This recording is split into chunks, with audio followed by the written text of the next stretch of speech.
ओम शांति। बाबांकर महावाक्य अच्छी कि बच्चे तुम्हें निजको आत्मा भावी मते याद कर।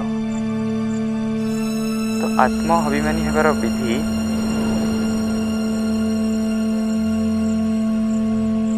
प्रथमे निजको पचारिबा मु किए।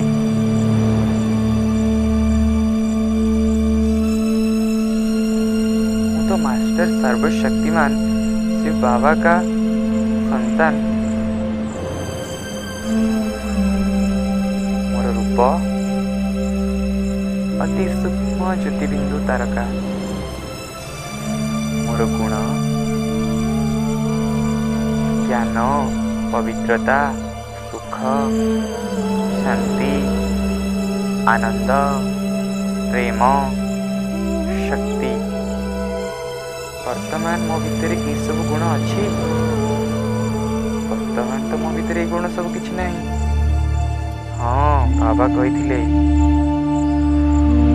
तुम आदि अनादि स्वरूप रे तुमर यही 7टा गुण भरपूर थिला। वर्तमान पुणी थे से गुण को मो आत्मा भरबी। मोर कर्म वर्तमान शरीर रू संपूर्ण अलगा अशरीरी आत्मा हुई परम धाम रे शिव बाबा को याद करी पवित्र बनी। मु आसी कौठू ना से परम धाम घर से लाल रो दुनिया रू। एबे गोटे सेकेंड रे मोर मन बुद्धि द्वारा परम धाम घरे पहुंची गली। सामने देखुछि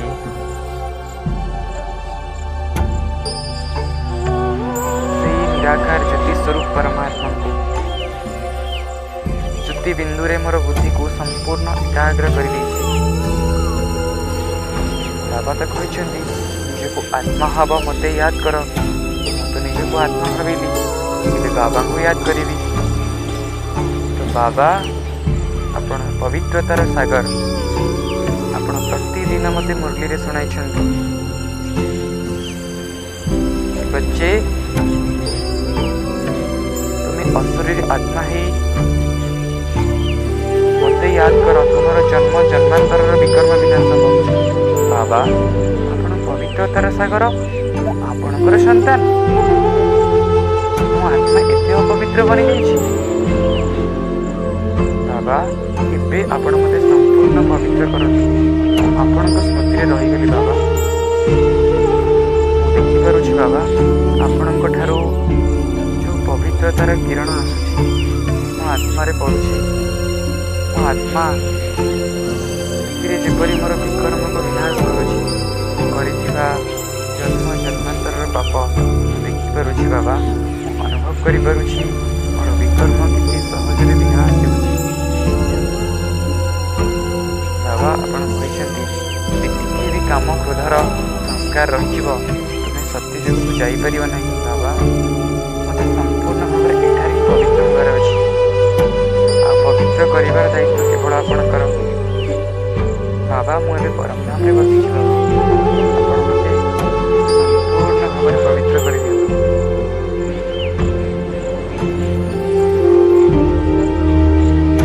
बाबा आप तो शांतिर सागर बाबा। मो आत्मा मो भीतर शांतिर किसी भी शक्ति नहीं बाबा। प्रति मुहूर्त क्रोधर भावना आसी बाबा। केमिति मो क्रोध को नियंत्रण करी बाबा। बाबा आप तुम्हें शांत स्वरूप आत्मा तुमर घर शांति धाम। बाबा आप मत कहते तुमर पिता होउछंती शांतिर सागर। बाबा एबे तो मु आपणक पाखे अच्छी मत शांतिर शक्ति भरपूर करंतु। सामने देखुछि शांतिर सागर बाबा ठारू शांतिर किरण। शांतिर किरण मो आत्मा रे पड़ुछि। मो आत्मा संपूर्ण शांत हो जाउछि। ଆତ୍ମାରେ ଥିବା କ୍ରୋଧର ସଂସ୍କାର ଧୀରେ ଧୀରେ ଜଳି ଭସ୍ମ ହୋଇଯାଉଛି। ମୋ ଆତ୍ମା ସମ୍ପୂର୍ଣ୍ଣ ଶୁଦ୍ଧ ବନିଯାଉଛି। ଧୀରେ ଧୀରେ ବାବାଙ୍କର ଯୋଗ ଅଗ୍ନିରେ ମୋର କ୍ରୋଧ ରୂପୀ କଡ଼ା ସଂସ୍କାର ସମ୍ପୂର୍ଣ୍ଣ ଭାବରେ ଜଳି ପୋଡ଼ି ଭସ୍ମ ହୋଇଯାଉଛି। ବାବା, ଆପଣ ଆନନ୍ଦର ସାଗର ବାବା। ହେଲେ ମୋ ଆତ୍ମା କେତେବେଳେ ଦୁଃଖୀ କେତେବେଳେ ସୁଖୀ ସମ୍ପୂର୍ଣ୍ଣ ଆନନ୍ଦକୁ ଅନୁଭବ କରିପାରୁନାହିଁ ବାବା। ବାବା, ମୁଁ ଏ ସୃଷ୍ଟିର ନାଟକରେ ପଶିଯାଇଛି ବାବା। କିନ୍ତୁ ଏବେ ମୁଁ ଆପଣଙ୍କ ପାଖରେ ଅଛି ବାବା, ପରମଧାମ ଘରେ ଅଛି। ଆପଣ ତ ଆନନ୍ଦର ସାଗର। ମୋ ଆତ୍ମାକୁ ଏବେ ଆନନ୍ଦରେ ଭରପୁର କରନ୍ତୁ ବାବା। ସାମ୍ନାରେ ଆନନ୍ଦର ସାଗର ବାବା ତାଙ୍କର ଆନନ୍ଦର କିରଣକୁ ଭରି ଦେଉଛନ୍ତି। ଅତୀନ୍ଦ୍ରିୟ ସୁଖ ଅତୀନ୍ଦ୍ରିୟ ଆନନ୍ଦକୁ ଅନୁଭବ କରୁଛି ବାବା। ଆପଣ ହିଁ ମୋର ସଚ୍ଚା ସାଥୀ ବାବା। ଆପଣ ହିଁ ସମ୍ପୂର୍ଣ୍ଣ ଆନନ୍ଦର ଅଧିକାରୀ ବାବା। ବାବାଙ୍କର କିରଣରେ ମୋ ଆତ୍ମା ଏବେ ଆନନ୍ଦରେ ଭରପୁର ହୋଇଗଲା। ବାବା, ଆପଣ ଜ୍ଞାନର ସାଗର ବାବା। ଆପଣ ପ୍ରତିଦିନ ମୋତେ ଜ୍ଞାନର ଶୃଙ୍ଗାର କରି ଭରପୁର କରୁଛନ୍ତି। ମୋର ବୁଦ୍ଧିରୂପୀ ଚୁଲାକୁ ଭରପୁର କରୁଛନ୍ତି ବାବା। ଆପଣ ମୋତେ ଯେଉଁ ଜ୍ଞାନ ଦେଇଛନ୍ତି, ମୁଁ ସେଇ ଜ୍ଞାନରେ ସମ୍ପୂର୍ଣ୍ଣ ଧନବାନ ବନିଯାଇଛି ବାବା। ବାବା, ଆପଣ କହିଛନ୍ତି ତୁମେ ମୋ ଠାରୁ ଯେଉଁ ଜ୍ଞାନ ପ୍ରାପ୍ତ କରୁଛ ତାହା ଅନ୍ୟମାନଙ୍କୁ ଦାନ କର, ଯାହାଫଳରେ ତୁମେ ସମ୍ପୂର୍ଣ୍ଣ ରୂପରେ ଧନୀ ବନିଯିବ। ବାବା, ମୋ ବୁଦ୍ଧିରେ କିପରି ଭାବରେ ଜ୍ଞାନର ଧାରଣା ହୋଇପାରିବ ବାବା? ମୋତେ ସେ ଜ୍ଞାନର ଶକ୍ତି ଦିଅନ୍ତୁ ବାବା, ସେ ଜ୍ଞାନର କିରଣ ଦିଅନ୍ତୁ ବାବା। ଏବେ ଜ୍ଞାନର ସାଗର ବାବା, ଶିବ ବାବା, ଏବେ ଜ୍ଞାନର ଶକ୍ତି, ଜ୍ଞାନକୁ ଧାରଣ କରିବାର ଶକ୍ତି ମୋ ଆତ୍ମାରେ ରହୁଛନ୍ତି। ମୋ ସାମ୍ନାରେ ଦେଖୁଛି ବାବାଙ୍କର ଜ୍ଞାନର ପ୍ରକାଶ ମୋ ଆତ୍ମାକୁ ସ୍ୱଚ୍ଛ କରିଦେଉଛି। ମୋ ବୁଦ୍ଧିକୁ ଜ୍ଞାନ ଧାରଣ କରିବାର ଶକ୍ତିକୁ ବଢ଼ାଇ ଦେଉଛି।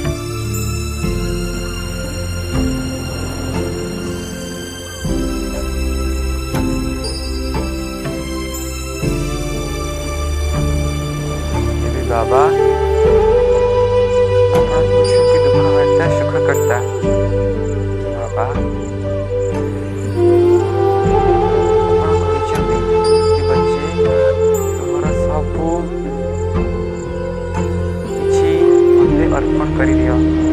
ତୁମ ଜୀବନରେ ଛୋଟ ଛୋଟ ଘଟଣା ଯାହାକି ତୁମକୁ ଦୁଃଖ ଦେଉଛି, ତାହା ସବୁ ମୋତେ ଶୁଣାଇ ଦିଅ। ମୁଁ ତ ହିଁ ଏକମାତ୍ର ଦୁଃଖହର୍ତ୍ତା ସୁଖକର୍ତ୍ତା। ତୁମକୁ କୌଣସି ଦେହଧାରୀଙ୍କୁ ୟାଦ କରିବାର ନାହିଁ। ତୁମକୁ କେବଳ ମୋ ସହିତ ସର୍ବ ସମ୍ବନ୍ଧ ଯୋଡ଼ି ମୋତେ ତୁମର ସବୁକିଛି ସମର୍ପଣ କରିଦେବାର ଅଛି। ତାହେଲେ ହିଁ ମୁଁ ତୁମକୁ ସୁଖ ଦେବି ବାବା। ମୁଁ ବର୍ତ୍ତମାନ ଏବେ ଆପଣଙ୍କ ପାଖରେ ବାବା।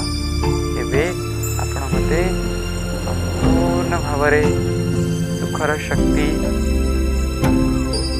ଦୁଃଖହର୍ତ୍ତା ସୁଖକର୍ତ୍ତା ମୋତେ ହିଁ କରାଇ ଦିଅନ୍ତୁ ବାବା। ଯେପରି ଆପଣ ସମସ୍ତଙ୍କର ଦୁଃଖକୁ ହରଣ କରିପାରୁଛନ୍ତି, ମୁଁ ମଧ୍ୟ ସେହିଭଳି ଅନେକ ଆତ୍ମାମାନଙ୍କର ଦୁଃଖକୁ ହରଣ କରି ତାଙ୍କୁ ସୁଖ ପ୍ରଦାନ କରୁଛି। ଶକ୍ତି ପ୍ରଦାନ କରନ୍ତୁ ବାବା। ତ ବାବାଙ୍କ ଠାରୁ ଅତି ଶକ୍ତିଶାଳୀ କିରଣ ମୋ ଆତ୍ମାରେ ପଡ଼ି ସବୁ ଦୁଃଖ ବାବା ଖୁସି ହେଇଯାଉଛନ୍ତି ଏବଂ ସୁଖର କିରଣ ମୋ ଭିତରେ ଭରି ଦେଉଛନ୍ତି।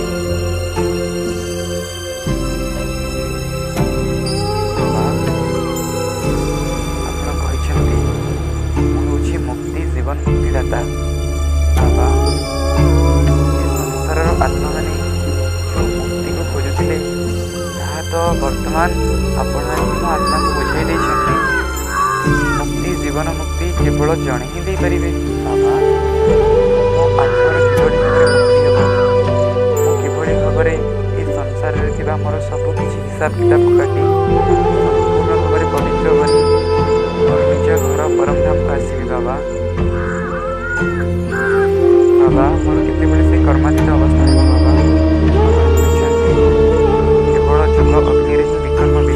କରିପାରିଲେ ହିଁ ତୁମେ ମୋ ଘରକୁ ଆସିଯାଇପାରିବ। ବାବା, ମୁଁ ତ ଏବେ ଆପଣଙ୍କ ସାମ୍ନାରେ ଆପଣଙ୍କ ୟାଦରେ ବସିଛି। ମୋର ବିକର୍ମକୁ ଏବେ ବିନାଶ କରନ୍ତୁ ନା ବାବା। ବାବାଙ୍କର ଶକ୍ତି, ପତିତରୁ ପାବନ କରିବାର ଶକ୍ତି ମୋତେ ବାବା ପ୍ରଦାନ କରୁଛନ୍ତି। ମୋ ଆତ୍ମା ଏବେ ସମ୍ପୂର୍ଣ୍ଣ ଭାବରେ ବାବାଙ୍କର କିରଣକୁ ପ୍ରାପ୍ତ କରି ମୋ ଆତ୍ମା ଜ୍ୱାଳା ସ୍ୱରୂପ ଯୋଗ ଅଗ୍ନିରେ ପଡ଼ି ସମ୍ପୂର୍ଣ୍ଣ ରୂପେ ମୋର ବିକର୍ମକୁ ବିନାଶ କରୁଛି। ମୋର ପୁରୁଣା ସ୍ୱଭାବ ସଂସ୍କାରକୁ ମୁଁ ସମ୍ପୂର୍ଣ୍ଣ ରୂପରେ ବାବାଙ୍କର ଶକ୍ତିରେ କାଟି ପାରୁଛି। ମୋ ଆତ୍ମା ଏବେ ହାଲକା ବନିଗଲି। ଦେଖୁଛି ଜ୍ୟୋତିବିନ୍ଦୁକୁ। ବାବା, ଆପଣ ଭାଗ୍ୟ ବିଧାତା। ଆପଣ ମୋତେ ବର୍ତ୍ତମାନ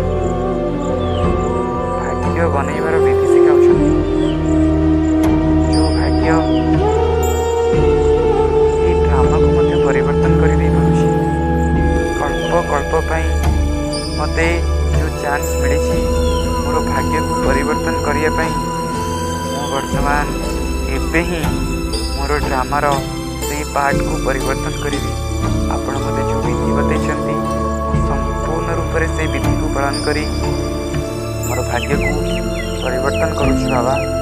ବାବା, ଏବେ ଆପଣ ମୋତେ ସେଇ ଶକ୍ତି ଦିଅନ୍ତୁ, ଯାହାଫଳରେ ମୋ ଆତ୍ମାର ସଂସ୍କାର ପରିବର୍ତ୍ତନ ହେବ।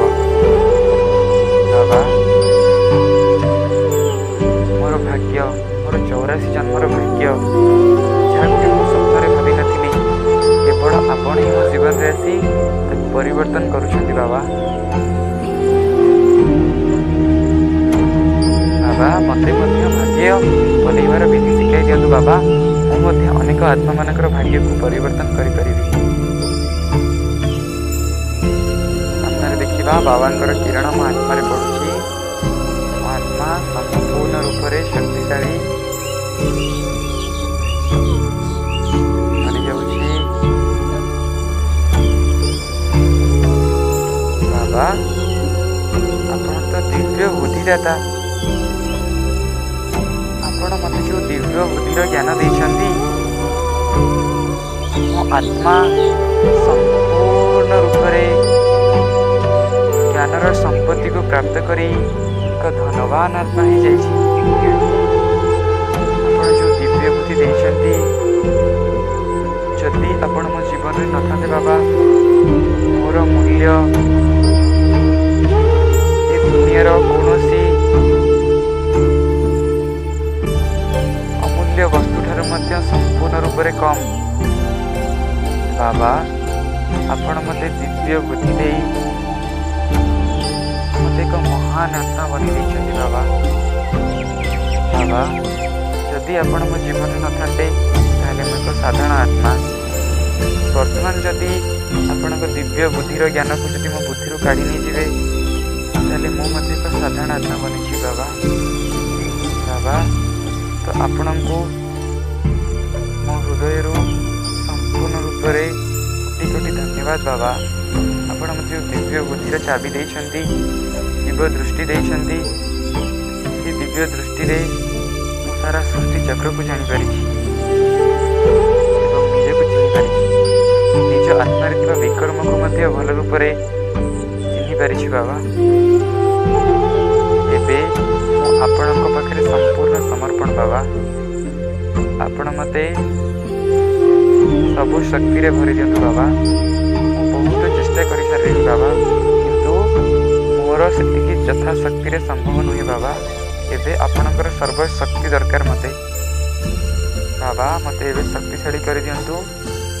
ଏବେ ନିରାକାର ବାବାଙ୍କର ସ୍ମୃତିରେ ସମ୍ପୂର୍ଣ୍ଣ ଭାବରେ ନିଜର ବୁଦ୍ଧିକୁ ଏକାଗ୍ର କରିଦେବା।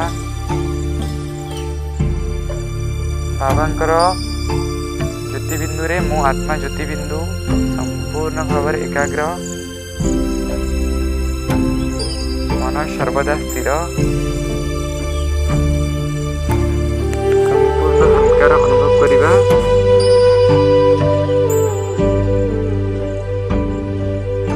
ବାବାଙ୍କ ସ୍ମୃତିରେ ରହି ହସମୁଖ ଚେହେରାରେ आनंद अनुभूति रे एबे बाबा ठारू विदाय नहीं आसी निजर कर्मक्षेत्र निज शरीर मध्य प्रवेश करिजिबा। ओम शांति।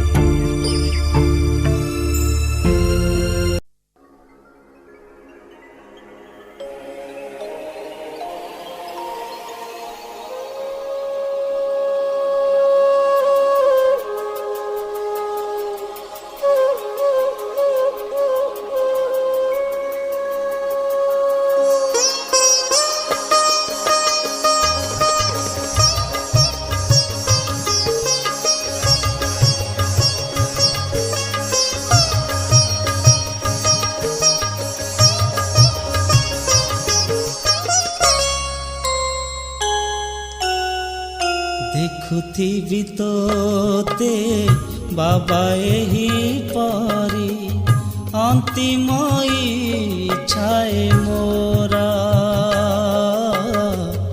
ଦେଖୁଥିବି ତୋତେ ବାବା ଏହି ପରି ଅନ୍ତିମ ଇଚ୍ଛାଏ ମୋର। ତୁ ହିଁ ମୋର ସବୁ କିଛି, तो भली नहीं किछि। तू ही मोर सबु किछि, तो भली नहीं किछि। दिए सुख मुरली तोरा देखुथिबि तोते बाबा एही परी अंतिम इच्छाए मोरा। अंतिम इच्छाए मोरा।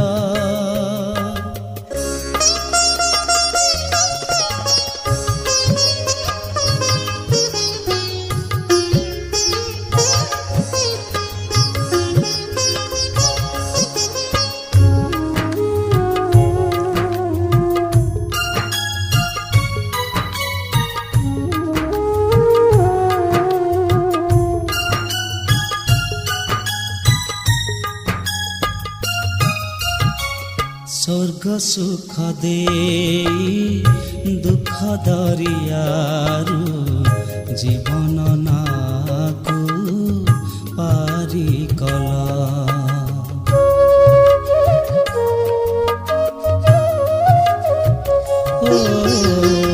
पाप मुक्त करी देव आत्मा सम दिव्य गुण रे सजाई देल। मन लाखी रहे मोरा तुमे कामनी जरा। मन लाखी रहे मोरा तुमे कामनी जरा। तुमे मोरा पराण धन देखुथिबि तोते बाबा एही परी अंतिम इच्छाए मोरा। अंतिम इच्छाए मोरा।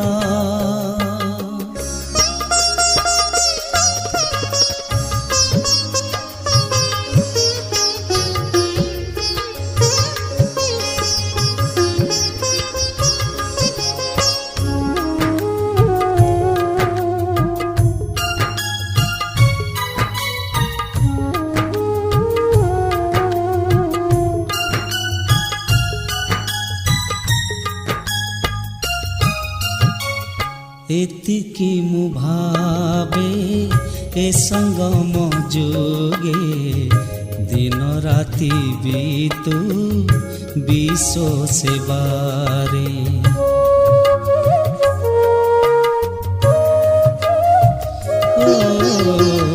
अतीन्द्रिय सुख तुम मिलन रे आउ किछि लोड़ा नाही जीवन रे। किए से आवा जानिब, किए से आउ बुझिब। किए से आवा जानिब, किए से आउ बुझिब। तुम संगे कि भाव मोरा देखु ଦେଖୁଥିବି ତୋତେ ବାବା ଏହି ପରି ଅନ୍ତିମ ଇଚ୍ଛାଏ ମୋରା ଦେଖୁଥିବି ତୋତେ ବାବା ଏହି ପରି ଅନ୍ତିମ ଇଚ୍ଛାଏ ମୋରା ତୁ ହିଁ ମୋର ସବୁ କିଛି ତୋ ଭଳି ନାହିଁ କିଛି ତୁ ହିଁ ମୋର ସବୁ କିଛି ତୋ ଭଳି ନାହିଁ କିଛି ଦିଏ ସୁଖ ମୁରଲି ତୋରା ଦେଖୁଥିବି ତୋତେ ବାବା ଏହି ପରି ଅନ୍ତିମ ଇଚ୍ଛାଏ ମୋରା ଅନ୍ତିମ ଇଚ୍ଛାଏ ମୋରା ଅନ୍ତିମ ଇଚ୍ଛାଏ